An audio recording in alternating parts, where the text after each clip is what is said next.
Welcome to the Casual Shooters Podcast, your premier podcast for the casual shooter. I am your host, David Riddle.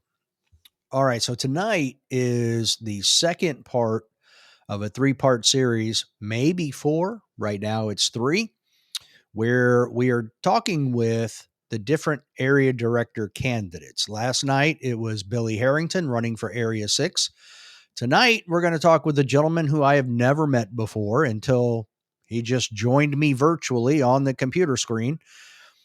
He is living in Arizona and running for the vacant Area 2 director.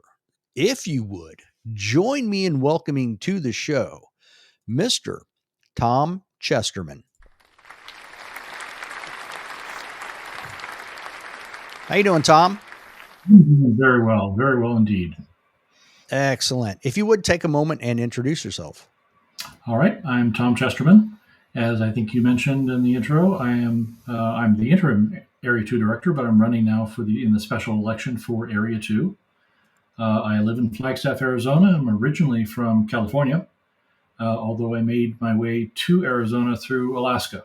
And I've been shooting since, I can't even remember when I started shooting, but finally started with USPSA back in 1998. I think I actually was shooting it before then, but it's kind of murky. I was kind of lurking in it. So you were a lurker. I don't know that I would put that on my resume, just saying.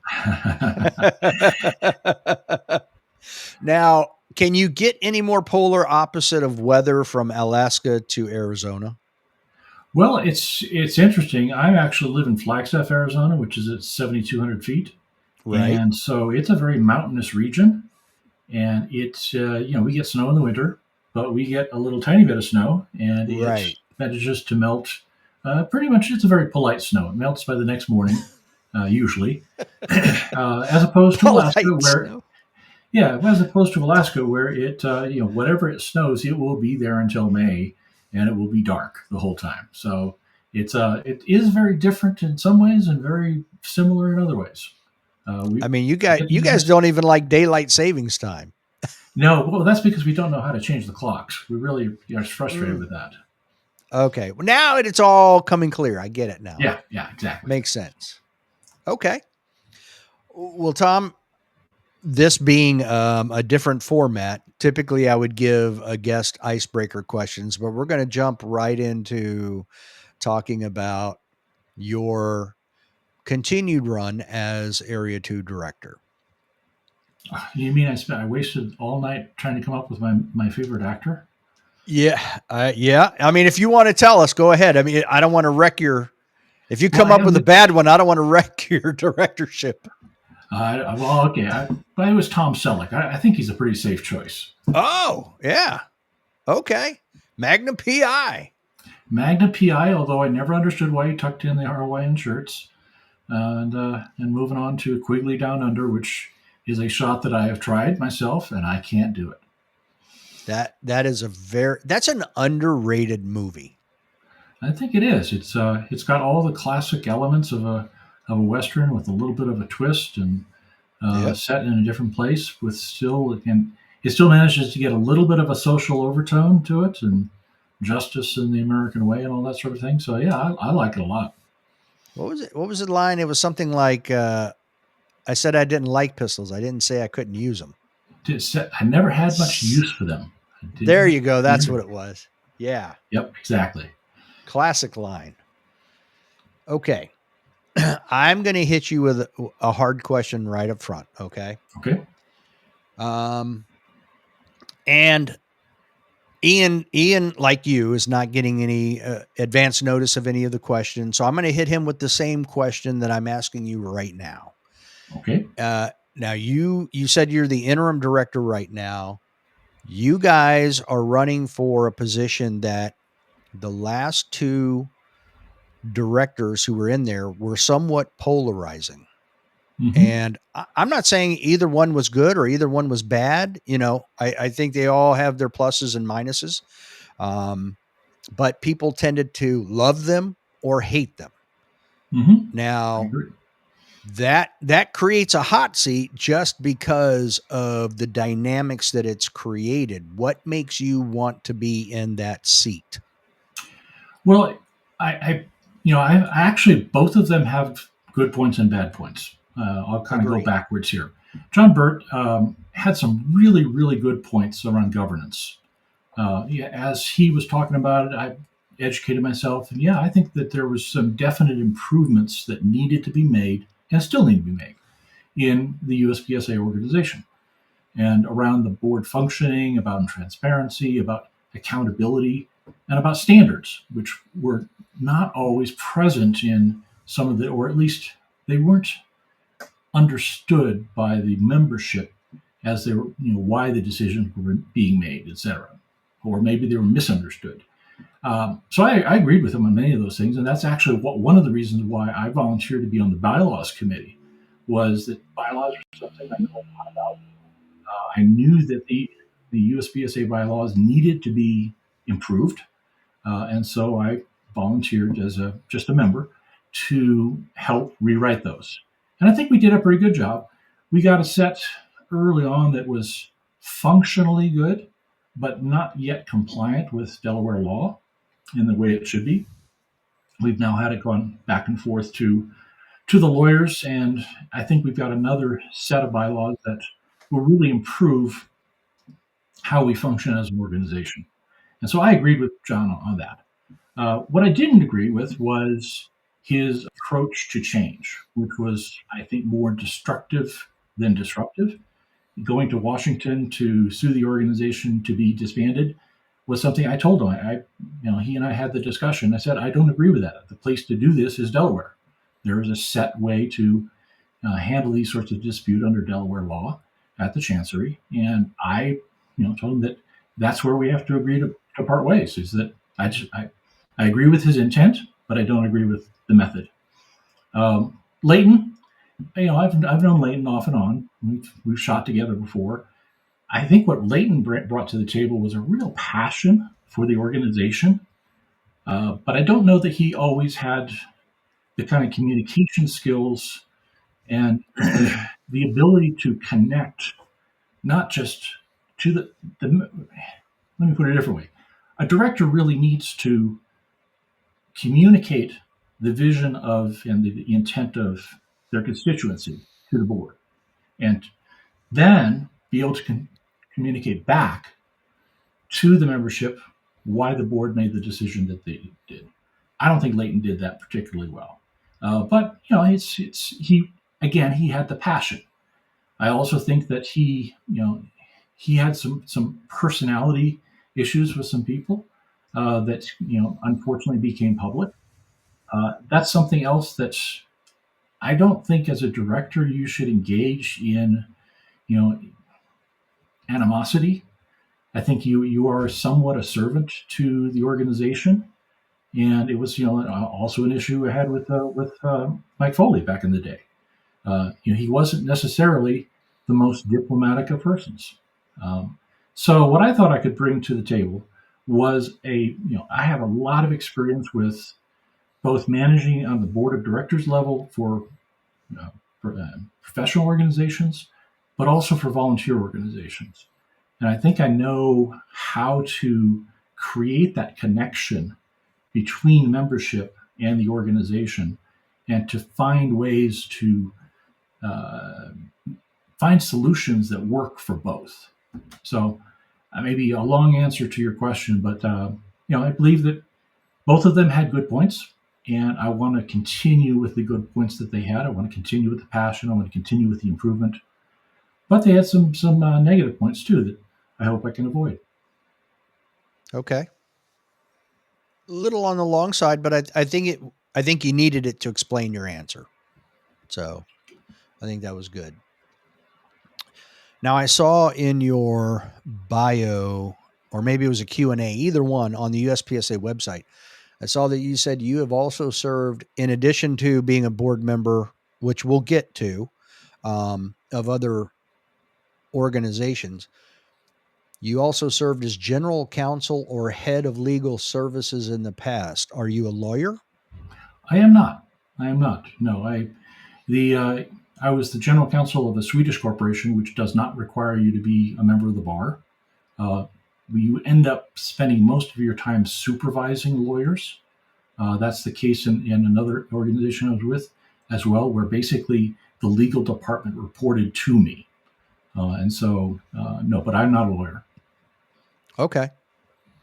All right. So in a way, it's similar to like the Secretary of Defense, where he's not a military person, but the military end up reporting to him. So It that is would be like similar. your, yeah. Okay. All right.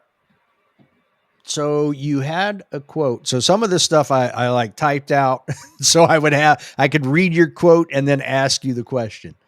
Yep. Um, we often speak of DVC, and then you said some more stuff, but USPSA is also about people, culture, and discipline. Now, I get the people and the culture, but if you would explain your thoughts on what you mean by discipline. I think competitors need to be disciplined in their approach to competition. They need to be, it can take many forms. It can take the discipline of practice, which I don't do enough of, and it can take the discipline of training, which I try to do as much as I can. But it's also the personal discipline of how to be a competitor, how to be a fair competitor. And there are some things that we put in the rule book about good sportsmanship, etc., that are about discipline. There are unfortunately also issues where people don't necessarily adhere to that. And the national organization usually gets called upon to act on disciplinary matters like cheating and to investigate them properly and to make decisions that are appropriate to the situation as to how that discipline will be carried out. So I think there's a lot of different dimensions to the discipline, but it's all part of the competition, a necessary part of the competition, and a necessary part of the culture too. We want to be good competitors. We want to be good people, and a discipline needs to be added to that as well. There, especially last year, I had several guests on that felt like they were being targeted by the organization Mm-hmm. for being outspoken on certain things. Now, there were some things said that I would never say, but people said it. It wasn't anything criminal. Probably wasn't the nicest thing to say about people. However, nothing criminal.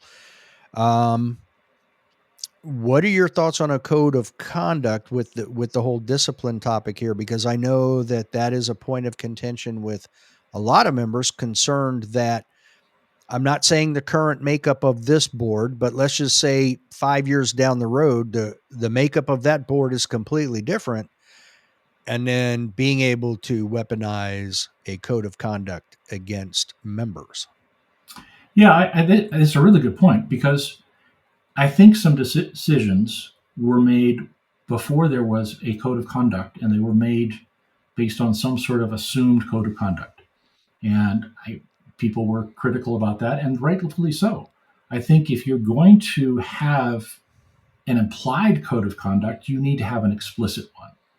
And that's my criticism of some of the disciplinary actions that I saw early on was I don't know how they made the decision that this crossed the line or that didn't cross the line. And so I think that they did come forward recently with a code of conduct. It's a start. I think that it can be improved. I think it should be reviewed by the membership. I know they put it out for comment, and I don't think they got a whole lot of comment about it because there was a certain amount of cynicism that, they're just going to have a code of conduct and they're not going to follow it. Well, that's part of the internal organizational discipline. You need to have an explicit code of conduct and you need to follow it. And yeah, some people will say some things that are probably ugly, but do they cross the line? Maybe not. I have a pretty thick skin. So, I mean, people can say, I grew up in a kind of culture of, we may yell at each other and then we're going to have a beer afterwards. So I may have a little bit different approach to that. If somebody comes up to me and starts yelling at me, I may not react the same way as somebody who is really, really thin skinned. But we need to have some standards as an organization, and as a group of individuals, as people. What is the right thing to do, and we need to figure out how to codify that, and then we need to follow it. We need to adhere to it. And Well, yep, some people probably were bounced and they shouldn't have been. and I agree with everything you're saying. I think too that people forget the higher you get up in an organization, the more the spotlight's going to be on you, the more Mm-hmm. criticism you are going to receive, rightfully or wrongfully. You're going to get criticism for what you do or do not do, and you have to be prepared for that. And we've had a couple of presidents who have been, criticized and actioned upon for exactly that. And I think that I'll go back to Mike Foley, because he was.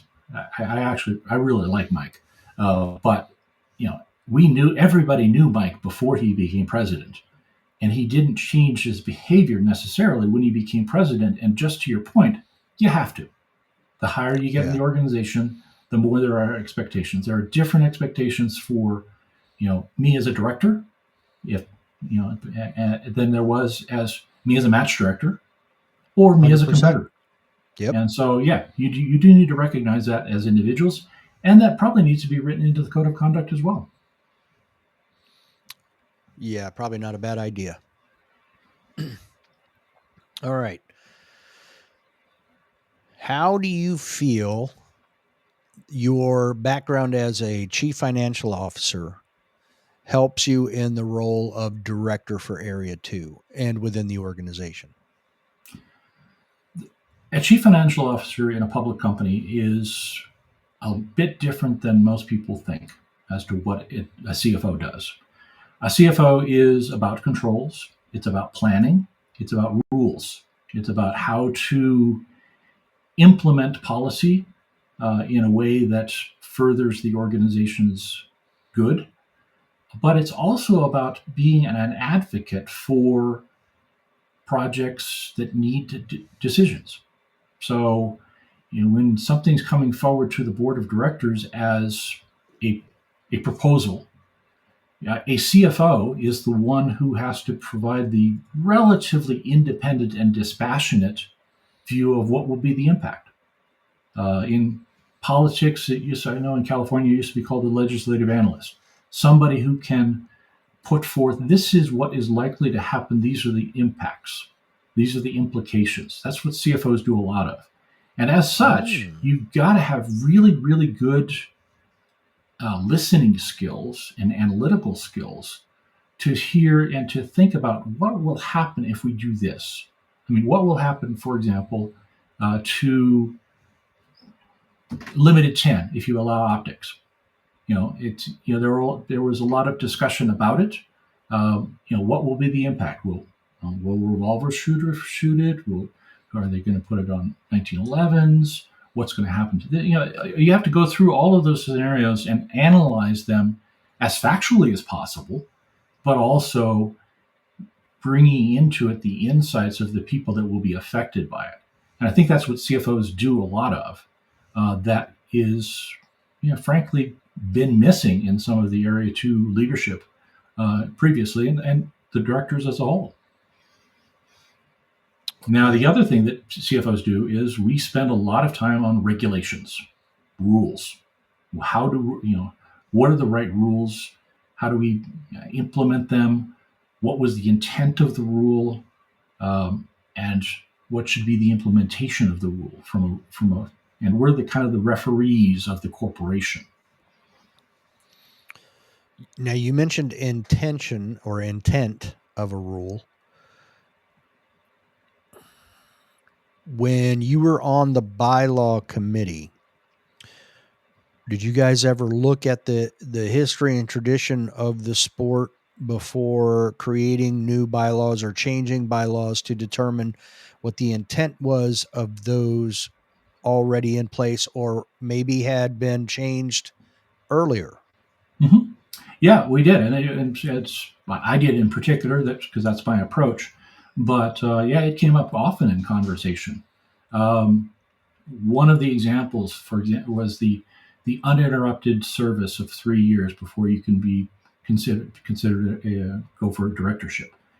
Going back to the guy who actually wrote that and say, why did you do that? What was the intent of that? And making sure that, okay, if we want to rewrite that, if we want to make it, because it didn't really work the way it was written, but if we needed to go back to the intent and say, okay, what was the reason for that? And is that reason still valid? Or is it different now? And exactly. Has the reason changed? And there's all sorts of pieces of the bylaws and the rules that really the intent may have been right at the time, but it might not be right now. Right.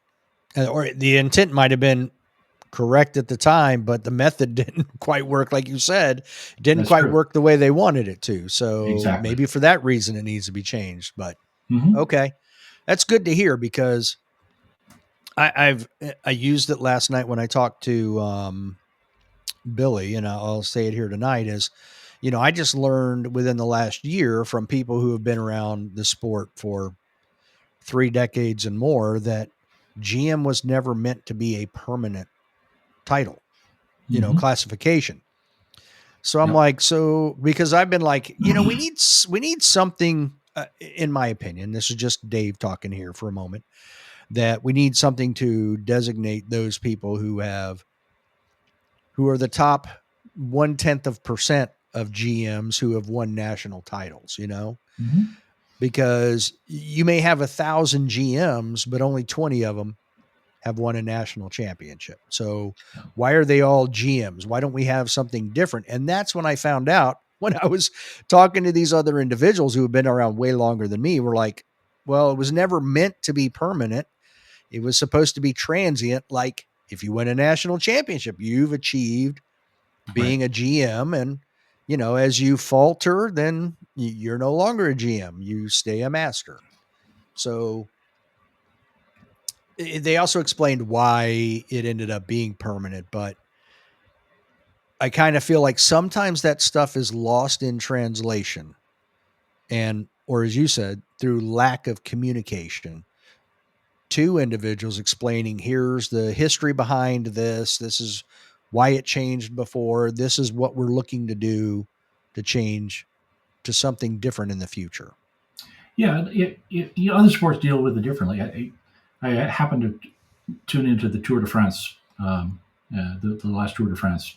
I don't know why, I'm not really into bicycling, but I saw they have the jersey issue, where when you win a segment, you get a certain color jersey, and you lose that jersey if you don't win the next segment. Yes.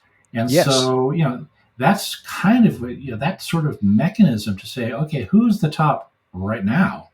Is something that we did lose when we made the GM kind of a permanent title. Agree. And that's a good analogy. I didn't even think of that, but you get the yellow jersey every time you win a segment of the Tour de France. And like you said, I mean, you lose it in a time. It doesn't matter if it's a long leg or a time trial. You're losing it if you're not in first. Mm-hmm. Exactly. So everybody knows who the leader is. Okay, so I read something very interesting. I had to Google it. You serve on the board of governors for the Arizona Rangers. And I was like, wait a minute, what in the world? And sure enough, it is a law enforcement agency. How did you come to be on the board of the governors for the Arizona Rangers? Well, actually, you become that when you become the company commander for a local company of the Rangers. And so the Rangers are governed by the individual captains around the state. So I'm the company commander of the High Country Company, which covers a certain area of Arizona, and we provide law enforcement auxiliary assistance wherever another agency needs it.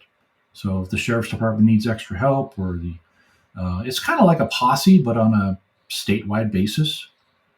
It's a very professional organization, also very, very, rule bound, as should be whenever you have a law enforcement type of agency. But yeah, it was a method of giving back to the community, really, for me. I had always been involved in search and rescue and ski patrol and other forms of service. but I'd also been obviously involved in law enforcement and training and firearms, etc. And when I came to Flagstaff 10 years ago, I looked around and said, okay, so how can I serve my community here? And the Arizona Rangers were my outlet to serve the community. Rose through the ranks and eventually became company commander. So Great group of guys.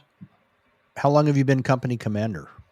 Let's see, it's now 2 years or 2 years, almost 3 years. Okay. Interesting. As the company commander, what is your role and what are your responsibilities? So I am the commander of this force of Rangers. I provide all of the decision making, the executive decision making, much like the captain of a ship. I have a full command staff, so I have an executive officer, I have a treasurer, I have a training officer, etc. They all report to me and provide the organization backbone. We take individual assignments as duties, and so the duty officer reports to me, gives me ahead of time. I approve the plans for that particular duty, who's going to do what, where they're going to be, et cetera, et cetera. And then, as a flip side, as I then turn to my board of governors side, we provide the centralized and standardized practices for the Rangers. What uniforms do we wear? What firearms can we carry? What training requirements do we have, both for recruits as well as for annual certification? So all of those things happen at the board of governors level of setting those standards so that we have the same standards statewide. And so if any of my Rangers want to go down to Phoenix to do a duty, the Phoenix captain can be sure that they've received the same training and meet the same standards across the state. Okay. So really, I mean, being on the board of directors for USPSA is really nothing new for you then? Not really, no. I mean, it's very, very similar. I did the same thing with the Boy Scouts, although they're arranged a little bit differently. I was also the chairman of the board of trustees for a private school in California, which brings a whole different set of interesting things about education, and you're dealing with kids kids and parents instead of just shooters. It's much more complicated when you got parents involved. And I would assume you would still have to deal with the state of California too, with their regulations for education. Very much so. Very much so. Yeah. Oh, okay. Oof. I would not envy you in that position. It was an interesting time. Okay. Now, how are you currently on the bylaws committee, or did you stop when you became interim director? I am still on the bylaws committee. And how long have you been doing that? We started that last year, I think it was. Yeah. Okay. We started it last year. Or at least I started being part of it last year. Okay. How much of an insight for you do you think that gave you prior to being an interim director? I think it really was very, very helpful to learn more about the organization. I mean, I'll be honest, when I first started with USPSA, I really didn't care about the national organization. I was there for the club. I wanted to compete. I really didn't pay a whole lot of attention to what was going on. I got more and more and more involved as a spectator. It wasn't until I got on the rules committee that you begin to see kind of how the sausage is really made. And I think that everyone who wants to really learn more about the organization should volunteer for one of the various committees that are available to members. The rules committee being another one, discipline committee. There's lots of ways of getting involved such that you can see kind of how things are really working in a way that you can't see as a member from a distance. Now, and I assume people should reach out to their area directors to let them know that that's what they want to do. Okay. Absolutely. Yeah. Okay. All right. I'm going to quote what you have on the website, and then I'll add mine at the end. An area director is responsible for representing the interests of members in their region, providing oversight and guidance to affiliated clubs, and helping shape the policies and direction of USPSA through active participation on the board. Now Dave's words. The last retreat had at least one director that chose not to be there. If the organization held a retreat in January or February of 2026, would you attend if you were elected as the Yes. Area 2 director? Yes. Okay. Even though I really don't like airplanes, but I will make an exception for that. I don't blame you. I drive everywhere I can Yeah. for different reason, probably, but it's all good. Okay. All right. There was something as I was reading it, I meant to. Oh, sub question on that one. It has been mentioned in the past that area directors are not there to be mouthpieces of their area. They're there for the organization and not for their members. Do you agree or do you disagree or do you have a different take on it? I disagree completely. Yeah, but I don't think it should. I would maybe I should say differently. I think a director has a kind of a schizophrenic requirement there. On the one hand, they represent a certain area in our type of organization. Um, if they're elected, if it's a corporation, they don't necessarily have a specific constituency, but we do. So we have a particular constituency, and we are to provide a voice to that constituency. But from a legal standpoint, a director also has a responsibility to make individual decisions in the best interest of the corporation. So you at the one time have to figure out how to make those two things work together, and it's tough. It's really tough. I remember I was once on a board of directors of a company where I was put on the board because I was representing one of the investors, but it was a public company, and there were a couple of times where I had to make decisions that may, Conflicted. you had a conflict because on the one hand, my Yeah. investor back said, I don't want you to do that. But on the other hand, I had to say, well, this is what it looks like to me to be in the best interests of the corporation.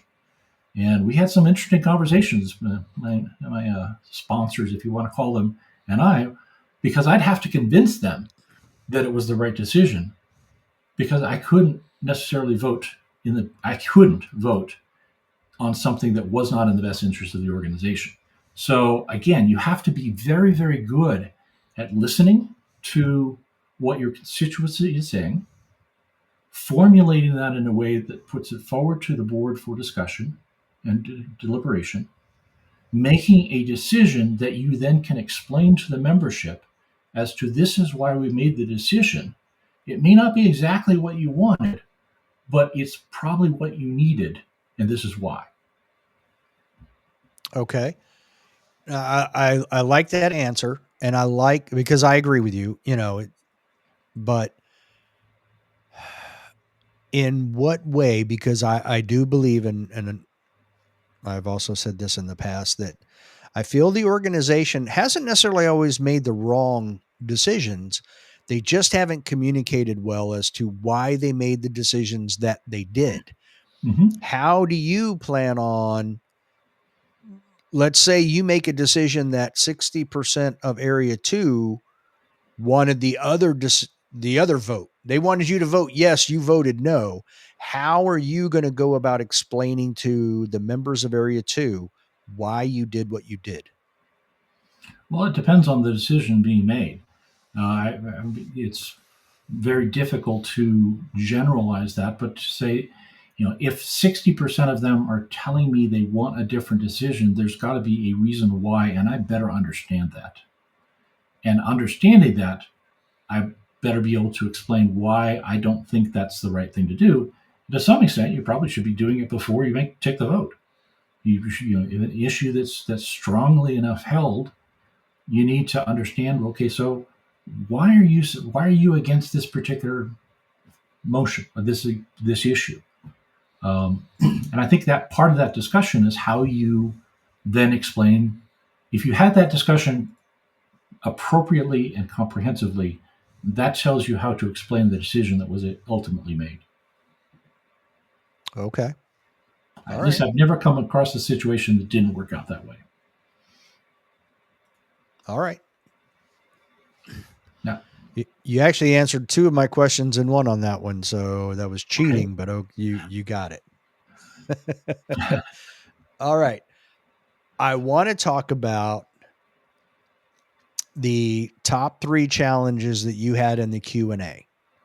You had rebuilding trust, member and club support, and sustainable growth.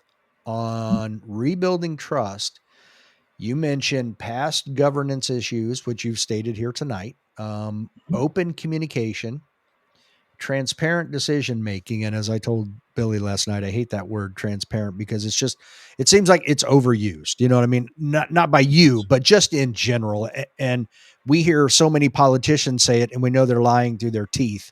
That word just makes me cringe. But transparent decision making and consistent engagement with members. So, what does all of that actually mean in layman terms? What point are you trying to get across to the members of Area 2? Again, I kind of going to repeat some of the stuff that I did in a previous one, is to the trust that doesn't seem to have been as good as it should have been, has been in the back and forth communication between the membership and the board. And why are they doing things they're doing? How are they doing things they're doing? And so I think you need to have this kind of conversation with the membership to say, okay, these are the issues that are here. What do you think? What are your thoughts on this? And then you formulate, you discuss it, you go to the board, you discuss it there as well. And then, you have to be able to explain what the action was to the people who sent you there. Why did you do that? Okay, but how are you going to elicit that information from the members of Area 2? Okay, so there's a number of ways of doing that. One is that I do want to visit clubs. I started to reach out to different clubs. I found out recently that no Area 2 candidate or director has actually been to Colorado, except for the ones that came from Colorado. Wow. I was astounded by that. And I said, well, get me off the wait list because I'm on the wait list for the Colorado State Championship. So now, fortunately, I did clear that, so I will be at the state championship, and a whole bunch of people are saying, "Oh, well, okay, I guess that's different now." I just got an email not that long ago, yesterday, from a small club in New Mexico saying, does Area 2 even know that we exist down here? I mean, I said, well, yeah, I do. As a matter of fact, I've skied at your ski resort as a kid. I know exactly where you are, and I'm going to be. I was competing with you guys. As a matter of fact, I'm on the same squad as one of your match directors at the New Mexico sectional. So I mean, you've got to get out. And you can't just get out to your own little clubs. I mean, I like the competition in Arizona. I like the guys in Arizona, but it's not Arizona. It's Area 2. I was talking to the Hawaii section guys. And again, I don't like airplanes, but I said, okay, I'll make an exception this time. So let me know when your sectional championship is. And my wife has already said that she wants to go with on that one. So I guess we're doing a vacation. I said, the only way I'm getting on a plane is if I get to shoot something at the other end. So that's what we're doing. So you've got to communicate directly. You've got to talk to the individuals. You've got to have an active dialogue. In this day and age of email and such, and phone calls, you should be able to get a lot of that done. I'm a little distrustful of social media simply because it's so unevenly used in this organization. I mean, you've got this subsection, they use social media completely. Then you've got the whole rest of the organization who says Facebook. No, I don't think I have an account on that. So those people you've got to get to via other means, and that's Mm-hmm. email, direct conversations, maybe town hall meetings. I don't know if that's going to work in this constituency. I'd like to try it, um, but I think at the end of the day, you've got to get as direct as you can. You've got to get on the phone or in the truck and go. Yeah, I agree. I think anytime you can be face to face, like even though we are, thousands of miles apart, the fact that we can sit here and see each other and talk face to face, I think also changes the Yep, the ease of which we talk and the message that comes out. I agree. It's very, very difficult to accurately communicate intent and tone via Facebook. Yeah. Now, serious question, because I don't know, does Hawaii have a section championship? Yes, it does. As a matter of fact, I just missed it. It happened a couple weeks ago, as I was looking at it, and I saw pictures of it and talked to the match director. Sounds like they had a great time. Sounds like a great match. Um, Hmm. there are a few logistical or legal issues if you go there from here. Right. You don't have magazine restrictions, but you have to register within 72 hours, I think it is, of getting there. But as long as you're there for a competition, you can bring pretty much whatever you want. Well, within limits, I guess. Um, Right. so you got to, yeah, but then it's a little easier than a little different. You have to California. I think Area 2 has a lot of the more restrictive and interesting legal situations. You know, can you take them Mm-hmm. into Colorado? Well, you can take them. You can take magazines into Colorado if you own them before a certain period of time.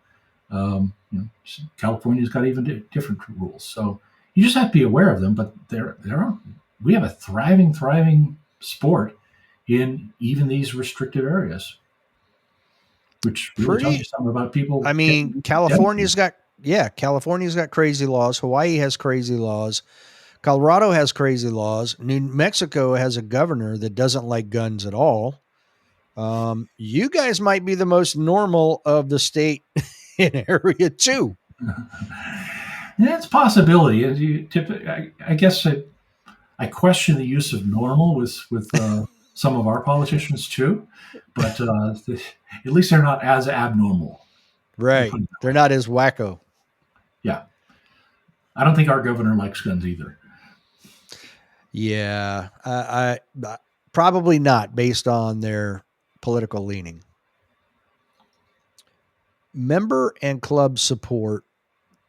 We talked about a little bit right here, visiting them. I talked to Billy about it last night, and he's like, he put on the website that he's not going to take any of the $6,000 travel money and stuff. And I told him I disagreed with that because I was like, look, you should probably use that money to help get out and get around and visit places that don't normally see an area director so that you can extract information and ideas and concerns and all of that.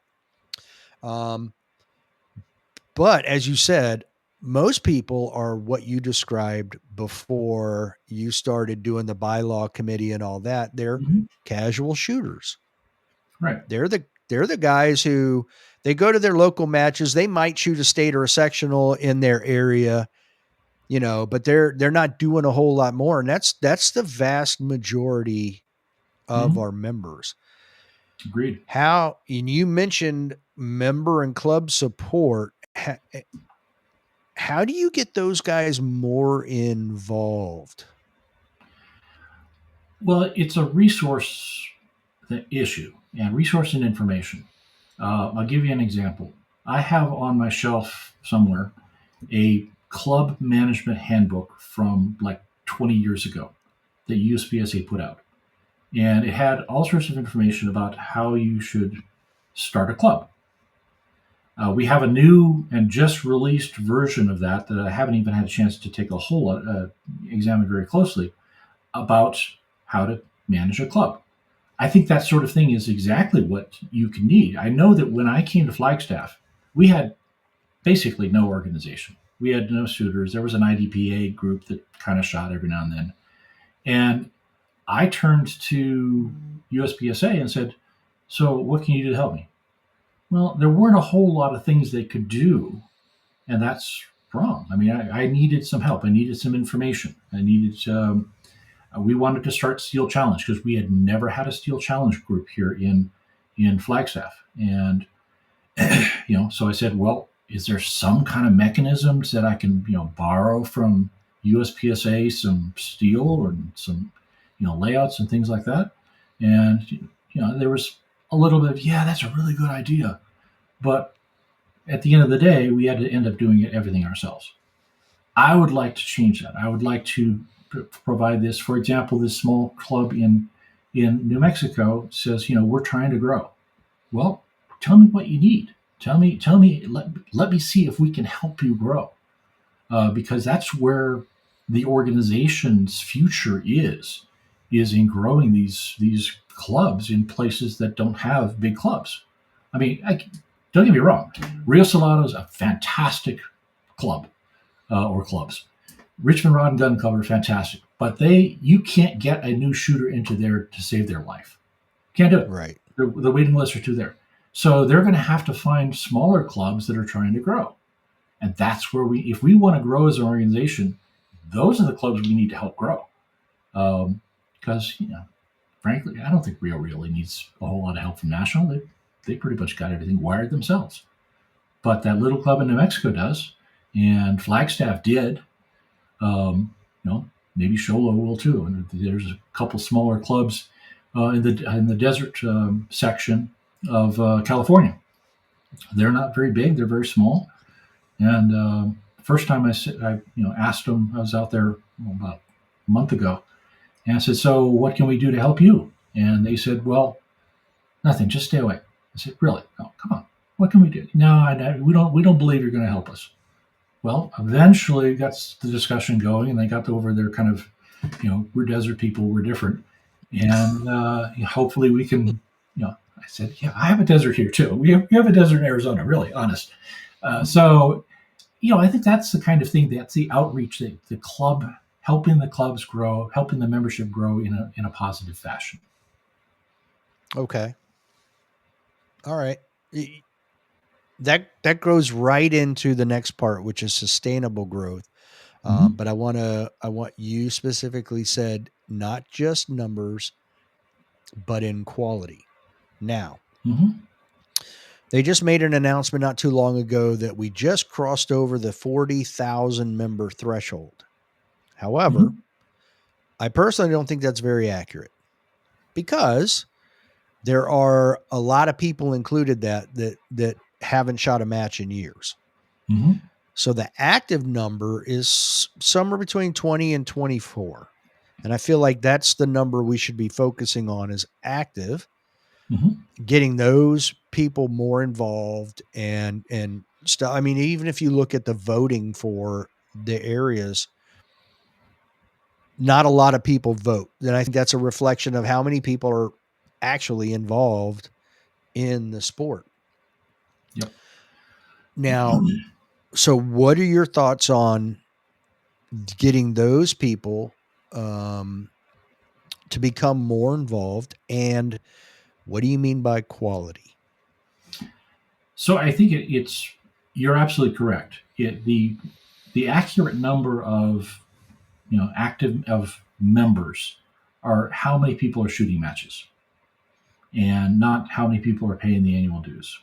The annual dues are nice, but yeah, as you say, a lot of people are donating to the organization, and it's just a donation. They're never going to, they may not actually shoot. In places like Flagstaff, I've noticed it's actually the other way around. We get people to shoot, and then you got to convince them. Well, why would I want to be a member? I'm never going to go to national. And so you work on working it that way, and they're good shooters too. I think that I don't think we should necessarily diss them. I've got about half of my organization of my club is they are not USPSA members, but they shoot USPSA matches, and I also consider them to be part of the constituency. And I think that you need to, when I talk about quality, you're talking about teaching people to compete in a safe manner, It doesn't matter if I've got somebody that comes to the match that, when I throw him into a match and he DQs on the first, on the first stage because nobody told him about the 180 rule, or nobody told him about the finger off the trigger. This is the way I've always done it. Why is it a problem? So quality. You've got to have safe competitors. You've got to have competitors that know enough of the rules so that they can compete effectively. It's one of my complaints about IDPA was that every match I shot, every stage I shot, I had a different procedural, and I never knew what the procedural was going to be because nobody ever explained them to me. So we've got to teach these newer shooters how to compete effectively, how to compete safely. And those are the aspects of quality that I'm talking about: effective competition, safety, and having fun too. I went to a match that had some, it was a really, really hard match at another club that shall remain nameless. The targets you could barely see the targets; they were so far away. And they had a new shooter there that, just flailed. I think it was a 32 round stage. I'm sure that young competitor probably went through about 50 or 60 rounds. I don't know. I didn't know they had that many magazines, and they never did get to all the targets. They just ran out. So these are the things that putting on a quality match gets you quality membership. And so these are the things I'm talking about when I'm talking about quality. Okay. And not scaring off the new members either. So No, not at all. You've got to embrace them. You've got to, right. what we do, and what I think a lot of clubs do, is we have a special safety briefing for new shooters. We assign them a mentor during the match. You say, okay, this person is going to be telling you everything that's going on, how to do it, and what to do, and then keep with them. And I think that these types of best practices, they're not quite universal yet, but I think they can be. And there's a reason why clubs would want to know. Oh, geez, that's a good idea. Assign them a mentor for the whole match. I kind of feel like what you described is the responsibility of the local club, but Mm-hmm. you having been a match director and obviously a member of a local club, a couple of them actually, and bylaws committee, now interim director, looking at it from the other perspective, how do you think the organization can help those clubs be better at doing what you just described? Well, and I think that's the best practices manual, or you see if you have a section in that binder, which again I haven't read the new one, so I don't do that. But having a section in there this is how you encourage new shooters. These are the best practices across the USPSA or across the area or such. This is what other match directors have done because a lot of the other thing we need to do is develop more match directors. Burnout on match directors is horrendous, Yeah, and you're so not you wrong. really need to develop a succession plan for your match directors and for your volunteers, and that's another best practice. So it's at my little club, we've got a program for these competitors that we think have that capability and the interest to give them, okay, you are now the match director. So what are you going to do? How are you going to do it? Let me help you. Let me help you plan this out. We do a little more of a steel challenge that we do with USPSA, but we need to do it with both of us. You need to develop these match director succession plans, and you need to develop best practices for new shooters, and you need to develop best practices for financial planning. What are you going to buy next? You going to buy walls, or are you going to buy steel? How much steel should you have? Well, I think that these kinds of best practices will be helpful to clubs as they want to grow and improve. Again, Okay. some clubs don't need it because they already Right. got everything wired. But other clubs are asking questions, and we need to help them find the answers. Okay. What has anybody ever considered the national organization or in your I'm going to use you as an example. You have that small club in New Mexico and you're like, I know who you are. I know where you are. I know 100 miles from you is a well-established club that could Mm-hmm. provide you with advice. Can I give them your information? Has there ever been any talk about providing match director mentors for other match directors? I have not heard that yet, but it's a great idea. I think it's a very actionable idea. That's Um, it. I'm running for Area 9. there you go. And the other piece of it, the other piece of the quality side is the range officer program, because I think Mm-hmm. that also part of a quality match is quality officiating. Now, I think that the Troy and his group have done a pretty good job of developing an educational system, and it's a good one. Most of the people that go to their courses come back and say it was a good course. Not all. Um, have some interesting exceptions to that. But it is still difficult for people to travel 2 or 3 hours for a 2 day class to become an RO. And there's no way that this. Again, I'm going to use this club in New Mexico. They can't get a minimum of 10, and from their club they've got that can get put 2 days in it. So they're going to have to go somewhere else potentially to an RO class. They have the problem here in Flagstaff. I got 5 that today were ready to go. They will take the course. They can even get the 2 days off. But 2 of them can't travel because of personal situations. And 3 of them probably might be able to travel for a 1 day, but not a 2 day. So I think we need to help, and we need NRI to come up with ways of making the instruction more accessible. Um, Now I know that there are a lot of trade-offs.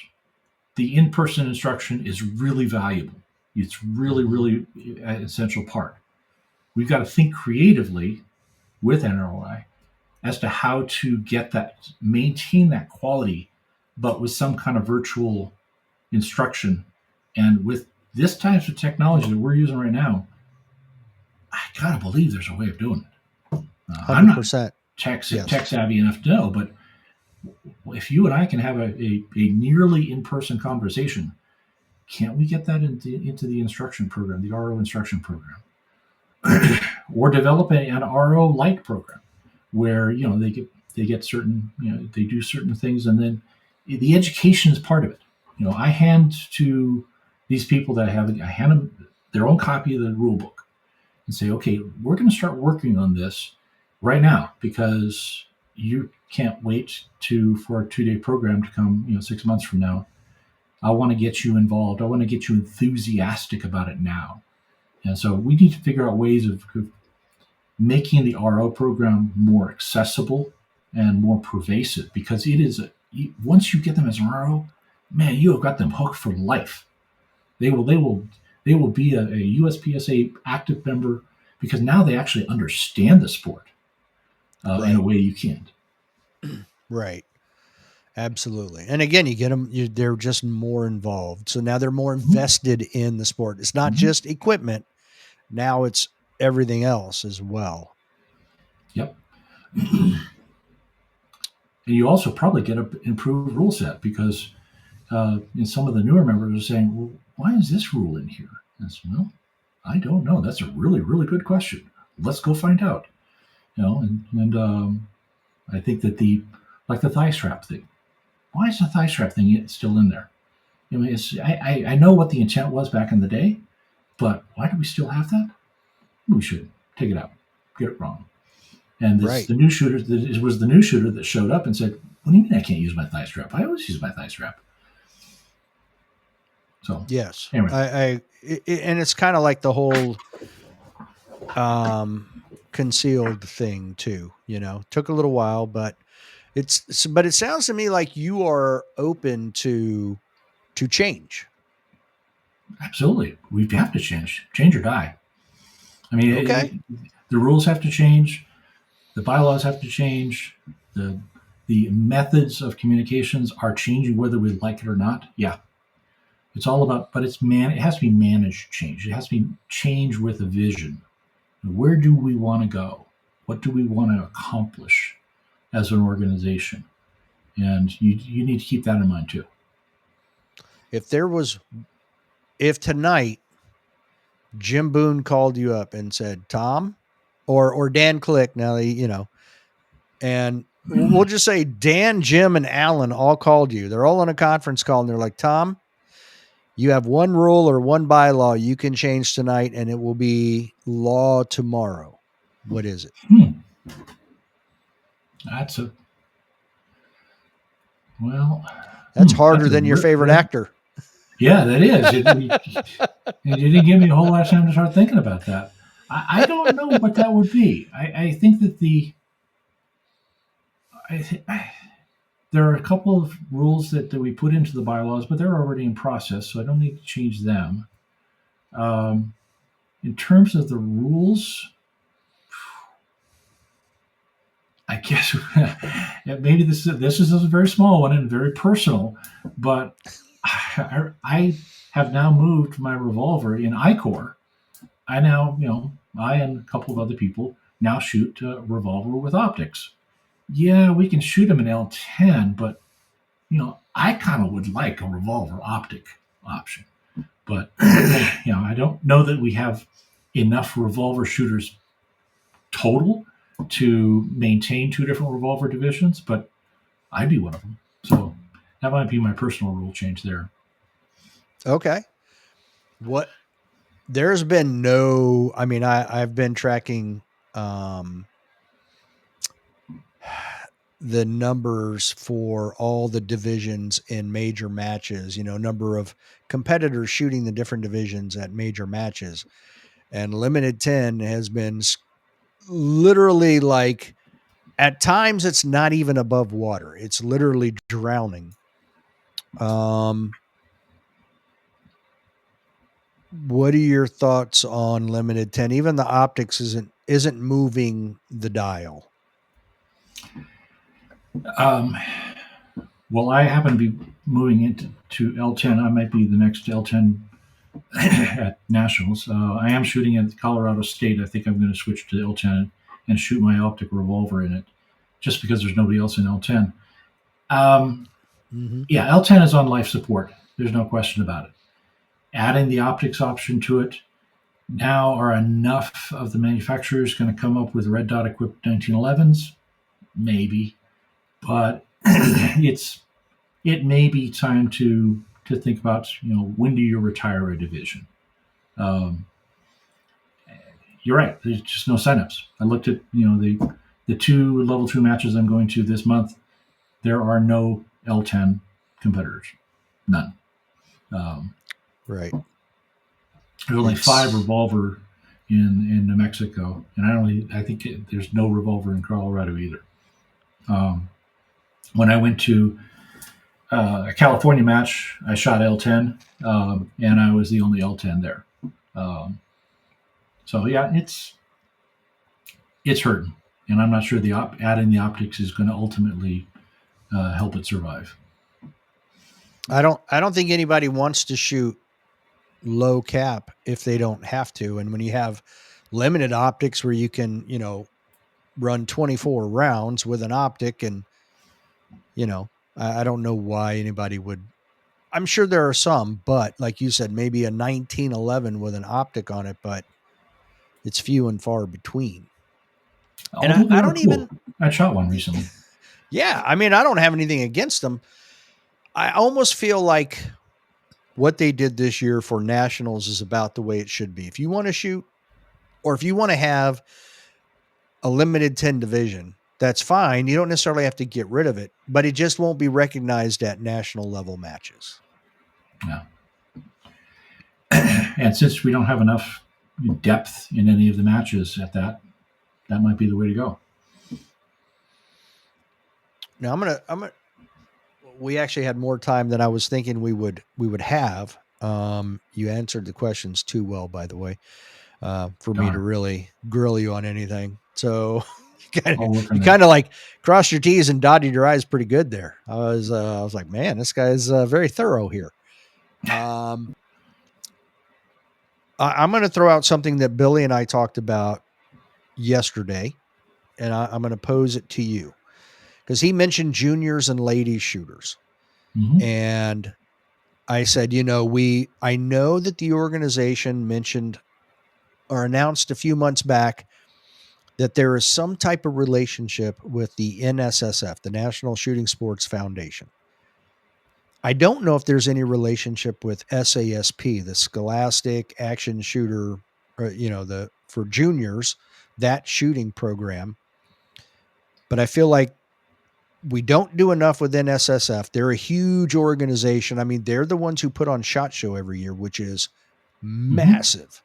Their reach is huge.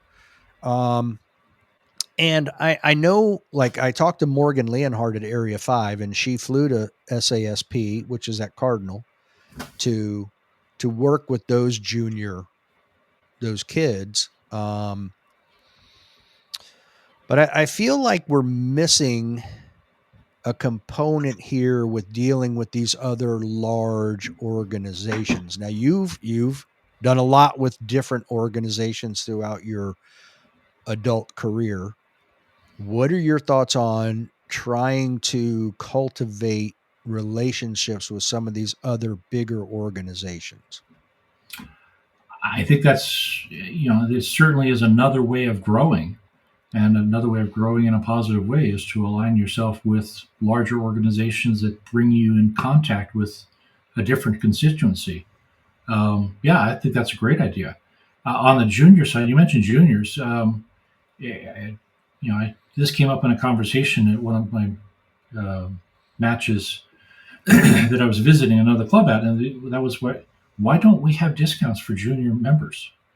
Well, I think we do at my match, and most a number of matches in Flagstaff, juniors shoot free. Period. I will subsidize juniors as long as I can. Why can't we provide either free membership or some sort of highly discounted membership for junior shooters? Why don't we have a junior program? I mentioned this to Alan, and he said that's a great idea. Nobody's ever brought that up before. So I think the pricing committee is actually going to be looking at that of creating a entry level price for junior shooters. Now the next step is to develop a program for junior shooters. And I know from my work with the Boy Scouts, that's really tough. And the laws and the regulations and everything associated with that make it really difficult. There's some states you can't even do it legally. But you go to the NSSF, you say, okay, so how do you think we should do it? How are other people doing it? You get an organization like that, and frankly, they're probably more expert at that than the NRA now, in terms of how do you teach these, how do you mentor, how do you teach, how do you encourage junior shooters? It's a big thing. I think that's definitely something we need to work on. And NSF is a great organization to do that with. I don't know anything about SASP, but I've written it down, and I definitely want to learn more. I don't know much about them either, so I can't help you there. But I know they're a pretty large. I don't know how big they are, but the event seems to be pretty big that they hold every year up at Cardinal. So, and I think they even have individuals who go on to collegiate careers, I believe, come through there. Okay. So there are some people coming through there, but I mean, NSSF on the other side of it is massive, and their resources run deep. So that's huge. All right. So the last two questions I have for you is number one, for members of Area 2, if you get elected, what can they expect of you? They can expect me to be honest with them, straightforward. They can expect me to listen to them. I may not always agree with them, but I will listen to them, and I will discuss things in as respectful a manner as I can to make sure that I understand where they're coming from and make sure that I can then communicate that effectively to the board and make changes as appropriate They can expect me to operate at the board in an ethical fashion, and the ethics are absolutely, not just ethics, but professionalism. I am a professional, and I will act in a professional manner. I don't let my personal biases get in the way of that. You can expect that of me as well. Okay. Now, I had Ken Cobb on shortly after he left the board of directors as the interim Area 4 director. And he talked about how behind the scenes, dysfunctional the board of directors were trying to work together. There wasn't a whole lot of cohesion. Now, this question is going to seem a little weird. I posed this one to Billy last night. I'm going to pose it to you. The difference being is you've had a few months on the board of directors as interim, but the next question was to the other board members, what can they expect of you, or going forward, what can they continue to expect from you? Well, they can expect me to speak my mind.